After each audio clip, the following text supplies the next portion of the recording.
En el Nuevo Testamento de su Biblia busque la Epístola de Santiago, capítulo 1, los versos 19 y 20. Por tanto, mis amados hermanos, todo hombre sea pronto para oír, tardo para hablar, tardo para airarse, porque la ira del hombre no obra la justicia de Dios. Pero brevemente quiero que note el verso 18. Él de su voluntad nos hizo nacer por la palabra de verdad, para que seamos primicias de sus criaturas. Este versículo habla del nuevo nacimiento que cada genuino creyente ha experimentado. Y yo confío, amigo oyente, en que usted ya haya experimentado ese nuevo nacimiento. Hoy se habla mucho acerca del nuevo nacimiento. Muchas personas dicen que han nacido de nuevo. Y una de las maneras en que usted puede decir si una persona ha nacido de nuevo es si ve un cambio radical en la forma en que esa persona vive. Permítame decir algo muy claramente. Si usted en verdad ha nacido de nuevo, su comportamiento también será nuevo. Pablo lo dice de la siguiente manera: de modo que si alguno está en Cristo, nueva criatura es. Las cosas viejas pasaron, y aquí todas son hechas nuevas. Escúcheme, y escúcheme bien. Si su religión no ha cambiado su vida, es mejor que cambie de religión. Porque la religión bíblica, si así podemos llamarla, debe cambiar su vida. Así que Santiago 1:18 habla del nuevo nacimiento, y en el verso 19 se habla del nuevo comportamiento. Se cuenta que algunos hombres estaban hablando acerca de las nuevas traducciones de la Biblia, y uno de ellos dijo: a mí me gusta más la traducción de mi madre. Los demás le dijeron: pues no sabíamos que tu mamá era una persona tan erudita. ¿Cómo traduce ella la Biblia? Y el hombre contestó: mi madre traduce la Biblia en el vivir cotidiano.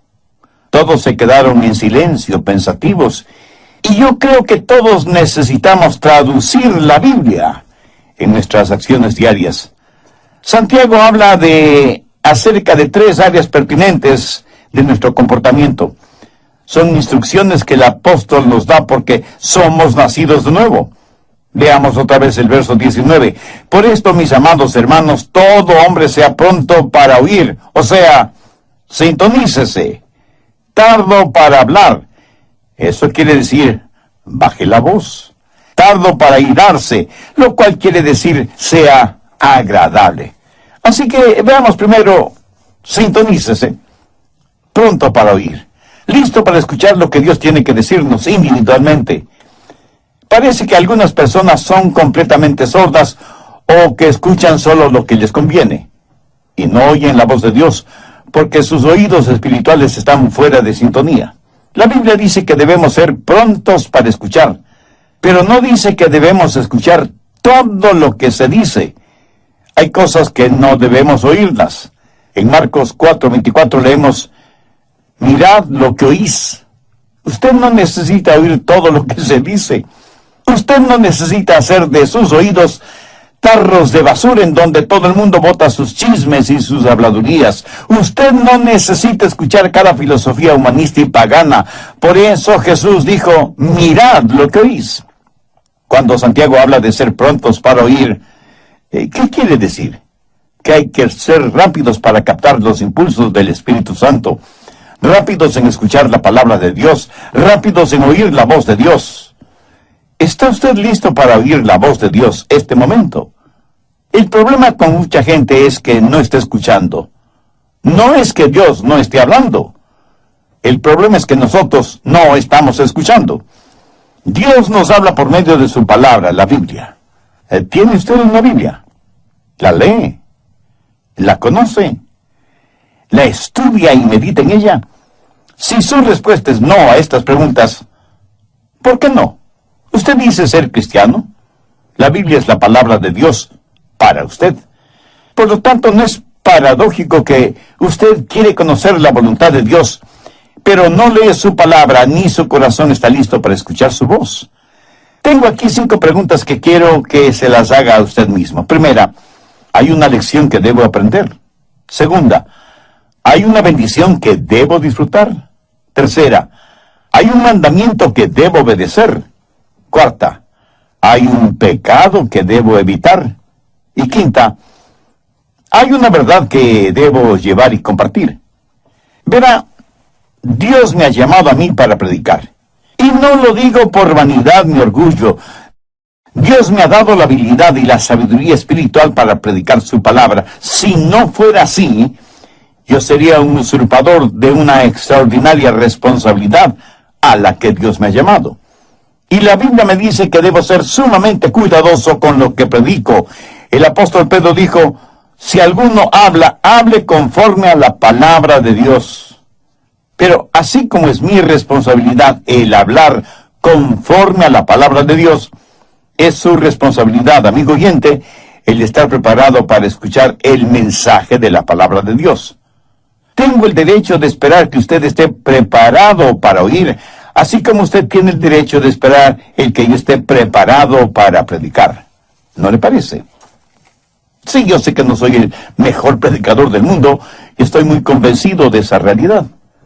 Sé que hay muchos otros siervos predicadores que son verdaderos eruditos bíblicos, pero escúcheme, aunque sé que otros pueden predicar mejor que yo, nadie, absolutamente nadie puede predicar un mejor evangelio, porque el evangelio es uno solo.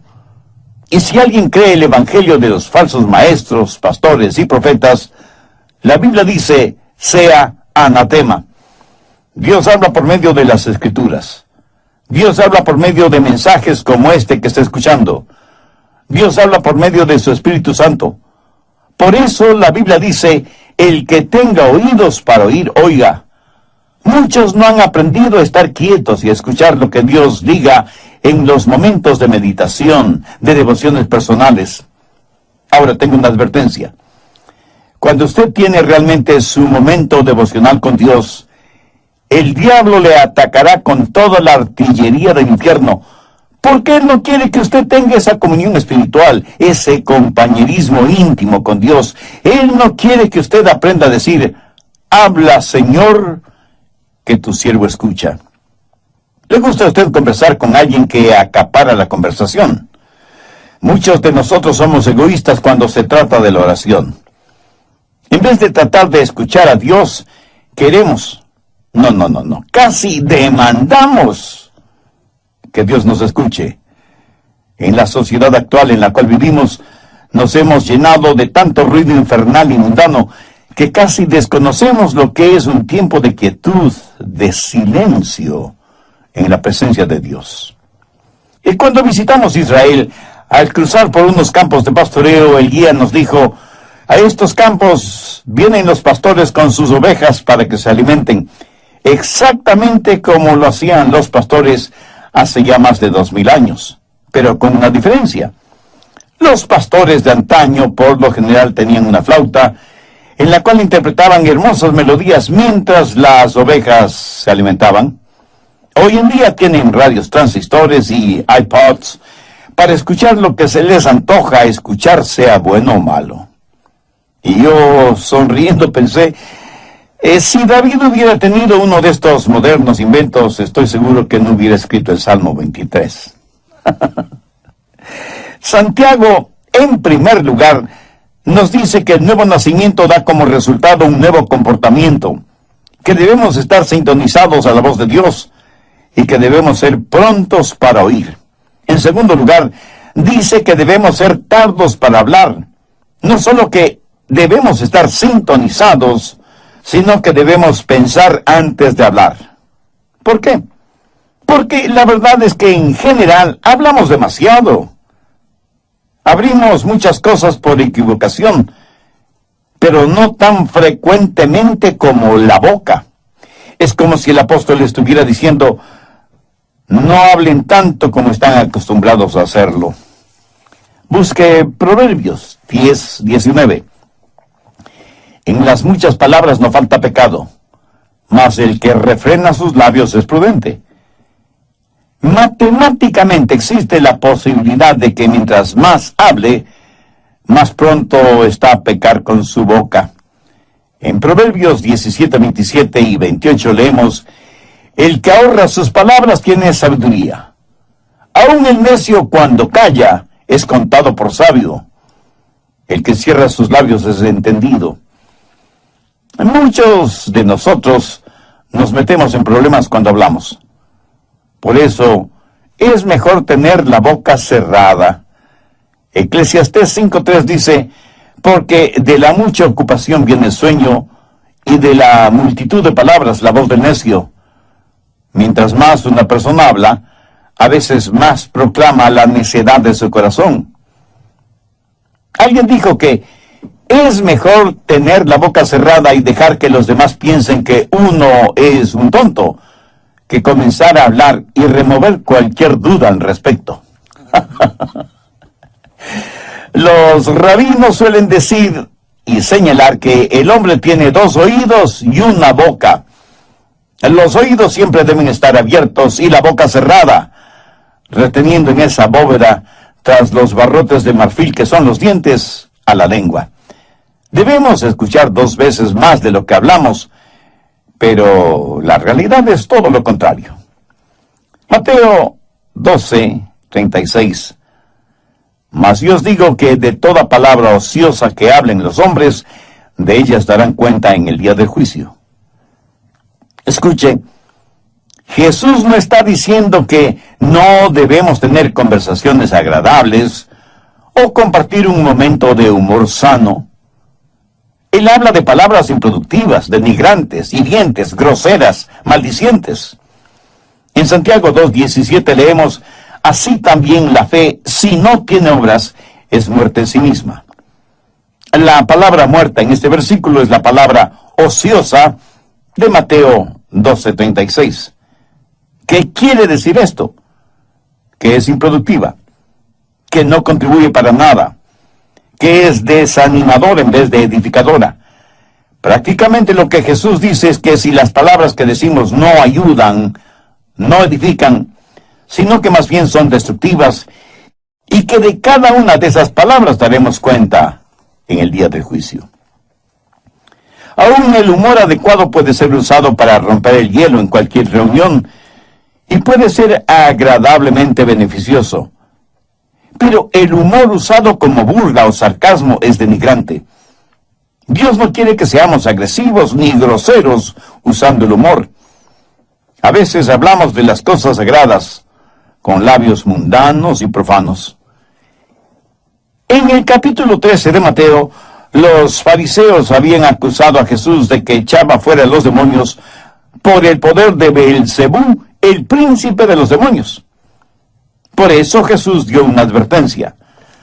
No es una advertencia contra palabras sabias y edificantes, sino contra palabras acusatorias dichas seriamente. ¿Ha pensado alguna vez en el daño que causan las palabras necias? ¿Sabe cuántos hogares han sido destrozados por palabras y expresiones inconvenientes? ¿Cuánta gente inocente ha sido enviada a la cárcel por las palabras deshonestas o el testimonio falso de otros? ¿Cuántos corazones han sido destrozados por promesas o palabras falsas? ¿Cuántas iglesias se han dividido por las palabras de unos contra otros? ¿Cuántas almas se han perdido porque la gente no ha aprendido a controlar sus lenguas? Una de las marcas de una persona nacida de nuevo es que su lengua está bajo el control del Espíritu Santo. Y la misma Biblia que nos dice que seamos prontos para escuchar, nos dice que debemos ser tardos para hablar. Y las dos cosas son mutuamente incompatibles. Hay una antigua rima infantil que dice, el viejo búho vivía en un roble, mientras más veía, menos hablaba. Mientras menos hablaba, más escuchaba. ¿Y por qué no podemos ser como ese viejo búho? ¿Lo ve? Ese sabio búho había aprendido a escuchar. Muchos de nosotros nos asombraríamos de saber lo mucho que hablamos, y nos asombraríamos mucho más al saber que podemos hacer mucho bien a los demás, con menos de la mitad de lo que dijimos en todo el día. Salmo 141:3. Pon guarda a mi boca, oh Jehová, guarda la puerta de mis labios. Esta es una sabia manera de pedir ayuda a Dios para controlar sus palabras, de estar consciente de las cosas que dice. Entonces, Santiago hace énfasis en que las marcas de un nuevo cristiano son, primero, el que haya nacido de nuevo; segundo, que sea pronto para escuchar; y tercero, que sea tardo para hablar y para irarse. No solo debe estar en sintonía y bajar la voz, sino que debe ser agradable. Y el ser agradable no es más que la suma, el amalgamiento de las dos primeras características. Cuando una persona comienza a escuchar más y hablar menos, afecta su temperamento porque aprende a controlar su corazón. Porque cuando sus pensamientos son controlados y su lengua es controlada, entonces su temperamento es controlado. Por eso Santiago dice que debemos ser lentos para la ira. Tal vez los jovencitos modernos no sepan lo que ira significa. Sencillamente significa perder control de su temperamento. Por eso la advertencia de ser lentos para irarse. Nunca debemos perder nuestro temperamento. Pero ¿sabe una cosa? En verdad no es que perdemos nuestro temperamento. Más bien, lo encontramos. La Biblia nos dice que nunca debemos enojarnos. Y quiero que entienda esto muy claramente. Veamos lo que dice Efesios 4:26. Airaos, pero no pequéis. Es pecado cuando su enojo se transforma en ira. Jesús se enojó, pero no pecó. Algunos piensan que Jesús nunca se enojó. Algunos piensan de él como si hubiera sido un robot espiritual, con leche en vez de sangre en sus venas. Jesús, el Dios hombre y el hombre Dios, se enojó. Busque Marcos 3:5. Entonces, mirándoles alrededor con enojo, entristecido por la dureza de sus corazones, dijo al hombre: extiende tu mano. Y él la extendió, y la mano le fue restaurada, sana. ¿Lo notó? Lo que enojó a Jesús fue la dureza del corazón de ellos frente al dolor y la necesidad de otros seres humanos. Ahora escúcheme muy atentamente. Algo no está bien con usted si es que algunas cosas no le enojan. Pero tenga cuidado. La Biblia dice, airaos, pero no pequéis. Y el apóstol Santiago dice que debemos ser lentos para la ira, porque en general es muy fácil para nosotros el hacer desaparecer los límites de una indignación justa con nuestras irritaciones personales. Recuerde que la ira de los hombres no obra la justicia de Dios, porque nuestras iras son irracionales, y aquello que es irracional no puede jamás ser justo. Solo Dios es justo. Su justicia demanda el castigo de nuestros pecados, pero su amor nos redime y protege. Somos criaturas que todo lo racionalizamos. A nuestros viles temperamentos los llamamos indignación santa. ¿Sabía que usted puede ser bueno y malo, malo y bueno al mismo tiempo? Veamos esto de bueno y malo. Asegúrense de que los siguientes tres elementos estén presentes. Primero, que su enojo sea por una razón justa. Verá, por lo general nos enojamos cuando nos empujan, o cuando creemos que nuestros derechos no son quitados, o cuando alguien nos ofende, o alguien se mete bravuconamente delante de nosotros en una fila. Ah, cómo nos enojan esas cosas, ¿verdad? Ahora, aunque en la Biblia leemos que Jesús se enojó, su enojo siempre fue justificado. No hay ninguna expresión derogatoria contra otras personas, excepto los fariseos y los publicanos.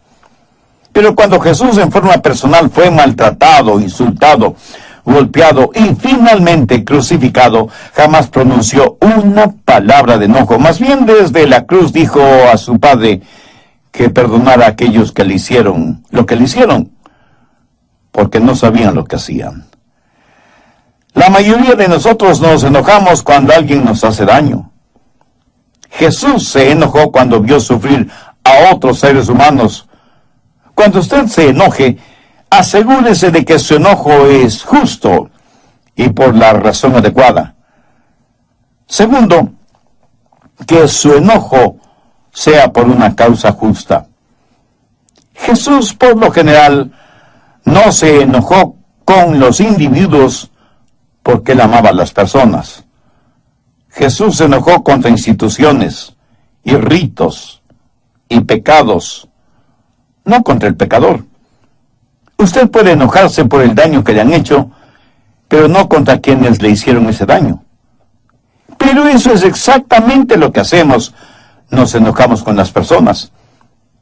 Y si bien es cierto que Jesús se enojó frente a corazones endurecidos y demostró físicamente su enojo contra los que habían hecho de la casa de su padre un mercado de ladrones, sin embargo, él fue compasivo y tierno con aquellos que estaban esclavizados por sus pecados.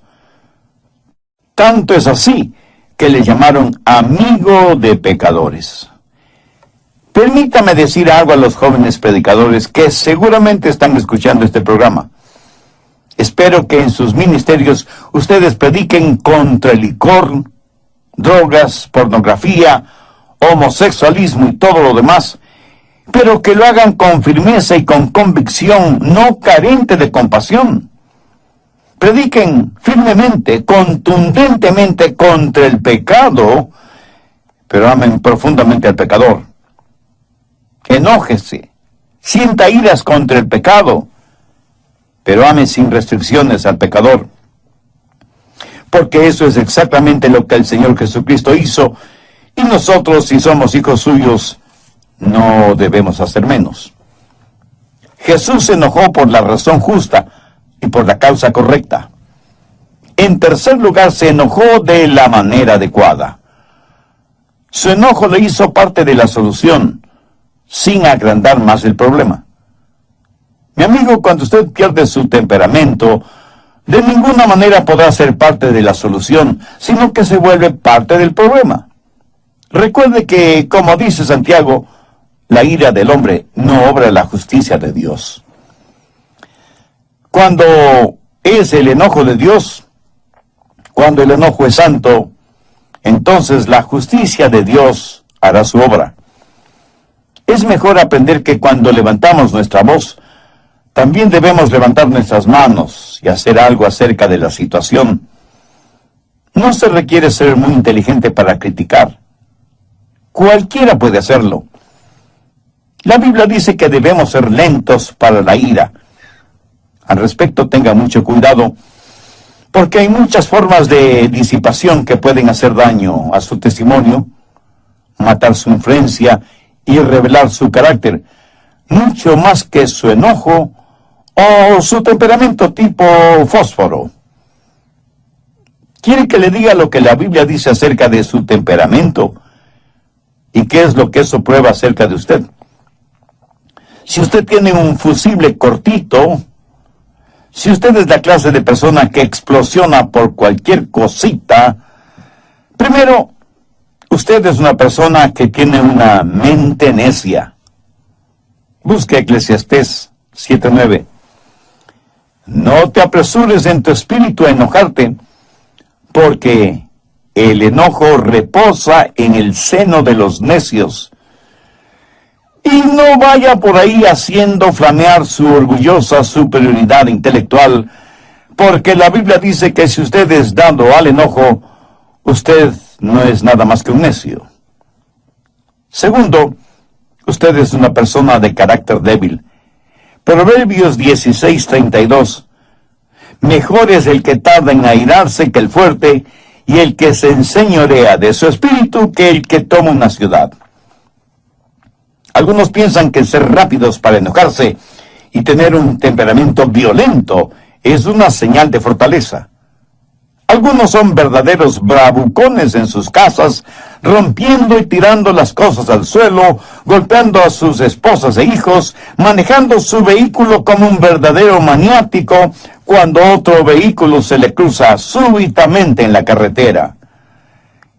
Lo que usted considera una señal de fortaleza En realidad es un signo de infantilidad, de falta de madurez. Actúa como un bebé con un ataque temperamental. ¿Qué es lo que dice Eclesiastés 16:32? Mejor es el que tarda en airarse que el fuerte, y el que se enseñorea de su espíritu, que el que toma una ciudad.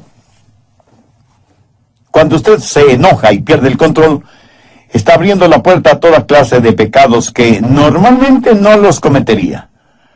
Dice cosas que usted sabe que no debe decirlas, y hace cosas que usted sabe no debe hacerlas. Busque Proverbios 29:22. El hombre iracundo levanta contiendas, y el furioso muchas veces peca. Cuando usted está furioso, sus pecados se van a multiplicar más de lo que usted piensa. Hará cosas negativas que ya no podrá deshacer. Dirá palabras que usted haría lo que fuera para no haberlas dicho. El momento que usted pierde su ecuanimidad mental, pierde el control de sus palabras y de sus acciones. Pero esto no le disculpa ni justifica delante de Dios. El hombre iracundo levanta contiendas y el furioso muchas veces peca. Alguien dijo que el enojo es como una piedra lanzada contra un nido de avispas. La analogía es clara y contundente. Sea iracundo y furioso, y se verá atacado por toda clase de pecados o transgresiones. Ahora, ¿cómo enfrentar, cómo manejar el enojo? Pues empiece tratándolo como lo que es: pecado. ¿Sabe que algunas personas se enorgullecen de su temperamento volátil? Y no solo que se enorgullecen, sino que lo razonan, lo justifican y dicen: es que todos en nuestra familia somos pelirrojos. Mi amigo, es un mito científico aquello que el color del cabello determina el temperamento. Otros, en cambio, dicen: mi carácter es hereditario, lo temperamental lo heredé de mi padre. Eso puede ser cierto si es que su padre es el diablo. Y unos cuantos más dicen: mis explosiones temperamentales son muy rápidas, me calmo casi enseguida. Un hombre con una subametralladora dispara indiscriminadamente contra una multitud. Ese acto dura solo unos segundos, pero ha dejado muertos y heridos. Y no solo se ha perdido vidas humanas, sino que muchos hogares quedan destrozados. Tratamos de razonar, justificar nuestro enojo, nuestro temperamento. A veces hasta lo minimizamos y hacemos bromas como si fuera algo gracioso. El enojo no es una debilidad, es una maldad. Un temperamento violento tiene que ser visto como un temperamento vil. Y aunque usted no lo crea, lo que usted dice y actúa bajo la influencia de su enojo y su temperamento volátil, eso es lo que usted es. Porque todo esto que está dentro de usted sale a la superficie. ¿Quiere saber lo que hay en su corazón? Pues ponga atención a lo que dice y hace en un momento de enojo. Si usted está lleno de Jesús, Jesús le saldrá hasta por los poros de la piel. Y permítame decirle algo más. Usted no puede juzgar a una persona por lo que es.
sus acciones, porque esa persona puede haber planificado esas acciones.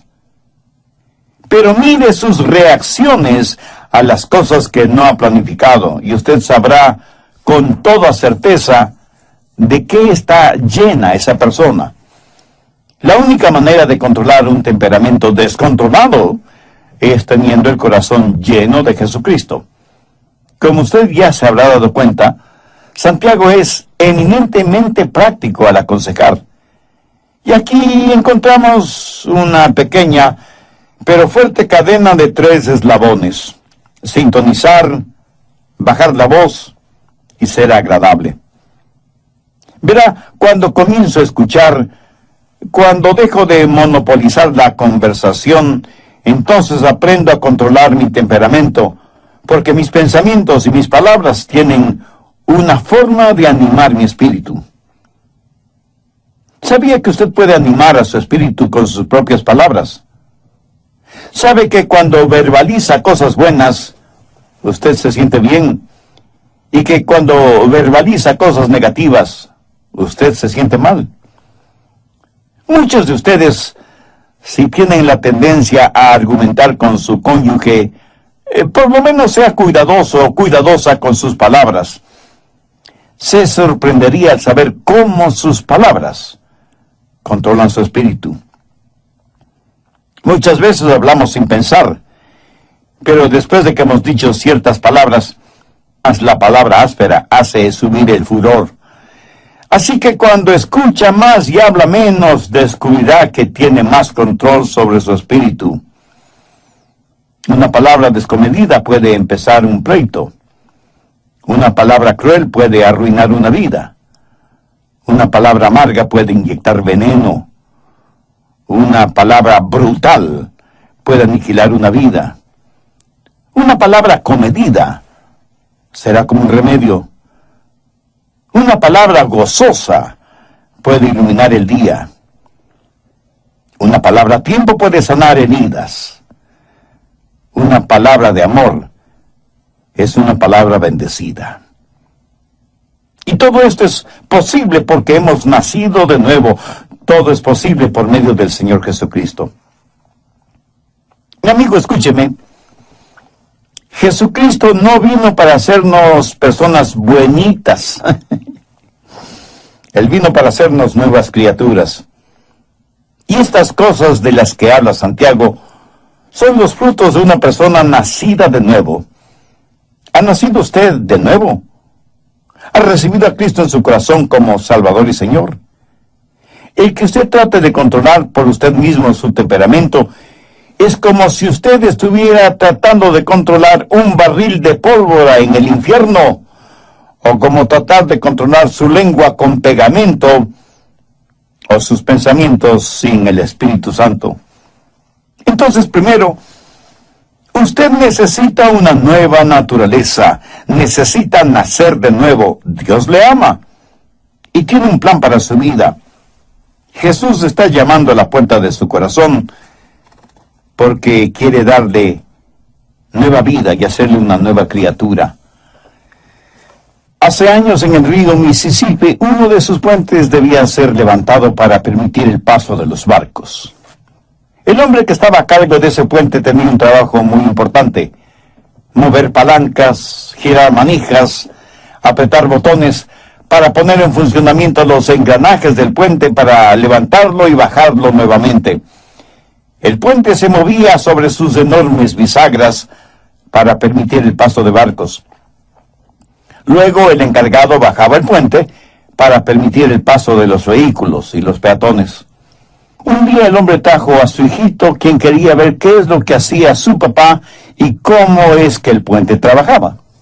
El papá hizo su trabajo y los engranajes comenzaron a moverse y a levantar el puente para permitir el paso de un gran barco. Luego tenía que bajarlo rápidamente porque se aproximaba un tren de pasajeros. Pero cuando el puente estaba bajando, su hijito cayó a las aguas del río. El niño gritaba pidiendo que su papá le ayudara. El hombre sabía que no podía abandonar su puesto de trabajo, ni mucho menos los controles del puente. Si lo hacía así, el tren de pasajeros que se acercaba se descarrilaría y se hundiría.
En el río con toda su carga humana, y cientos de personas morirían ahogadas y sepultadas en los vagones del tren. El hombre tuvo que tomar una decisión. Se quedó en los controles, bajando el puente para que el tren pudiera pasar con seguridad, mientras con el corazón destrozado veía a su pequeño hijo desaparecer en las aguas del río. Nunca encontraron el cadáver del niño.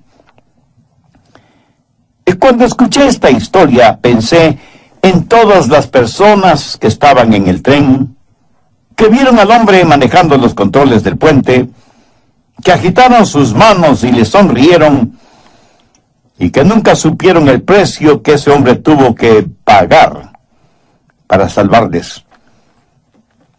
Espero que usted no haga eso con Dios. Agitar la mano y sonreírle. Quiero que sepa que Dios puso a su Hijo Jesucristo en la cruz para que usted pueda cruzar con seguridad de la tierra al cielo. Quiero que sepa que Dios ama de tal manera al mundo, y aquí estamos usted y yo incluidos, que dio a su Hijo unigénito para que pagara el precio de la culpa de sus pecados. No los de Jesús, porque Él nunca pecó, sino sus pecados, para que usted sea salvo, si deposita su fe y su confianza en Él. Dios le ama y quiere salvarle, y por eso le ha permitido a usted escuchar este mensaje, y a mí me ha permitido el comunicárselo. Si usted recibe al Señor Jesucristo como su Salvador, Él le perdonará sus pecados, vendrá a morar en su corazón por medio del Espíritu Santo, le dará una nueva naturaleza y un día le llevará al cielo para que siempre esté con Él. Mientras tanto, pídale que Él le ayude a ser la clase de persona que Él quiere que usted sea. Pídale que le haga un instrumento útil y de bendición en sus manos y nunca se avergüence de Él o de su palabra. Y agradezca todo esto en el nombre